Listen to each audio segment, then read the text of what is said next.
Бұл мән-жайды дүкен есігінен бақылап тұрған Нұрымов көріп, бірден сыртқа шығып, өзінің баласы кәмелетке толмаған Полатқа ескерту жасап, дүкеннен су алып, Әскентайдың жарақатынан аққан қанды жууға көмектесіп, баласының әрекеттері үшін Әскентайдан кешірім сұрап, денсаулығына келген зақымды өтеп беретіні туралы айтып жеткізген.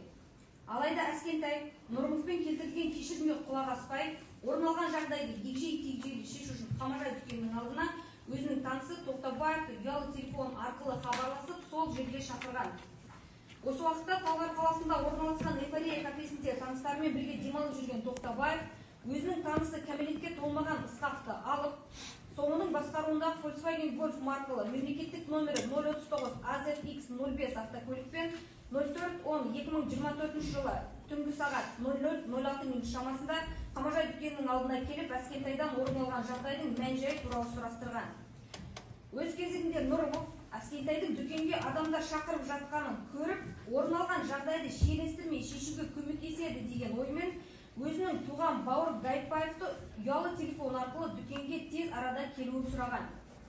Ал Гайытбаев бауыры Нұрымовтың өтініші бойынша өз басқаруындағы Ravon Nexia R3 маркалы мемлекеттік номері 381 UHY05 автокөлікпен дүкенге жалғыз өзі келген.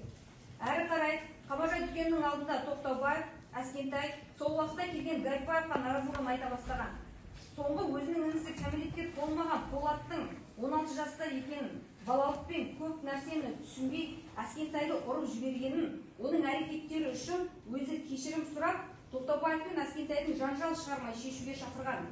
Сонымен қоса мән-жайды толық білмей, Әскентайдың өзін кінәлап жасаған саудасы үшін 1500 теңге төлемей кеткенін айтқан.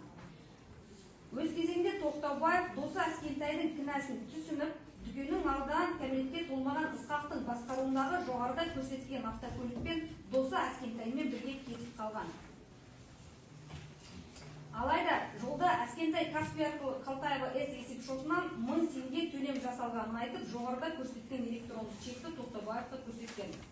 Сол уақытта Нұрбол Тоқтабаев Әскентайдың жасаған саудасын толық өтегенде көзі жетіп, өздерінің басымдылығын көрсету үшін сол ақшаны төлеп қойғандарын алға тартып, сатушы Нұрымов пен оның бауыры Гайытбаевтың кешірім сұрап, жағдайды жанжалсыз шешуге шақырғанына қарамастан, болмашы себепті теріс мақсатта пайдалана отырып, бұзақылық, яғни қоғамдық тәртіпті қоғамдық құрметтемеу анық көрінетін, азаматтарға күш қолданумен барынша асыздықпен ерекшеленетін әдепсіз әрекеттер жасаумен ұштасқан аса қатыгездікпен бұзу мақсаты пайда болып, өздерінің әрекеттері заңға қайшы екенін түсініп, Қамажай дүкенінің алдына қайта оралған.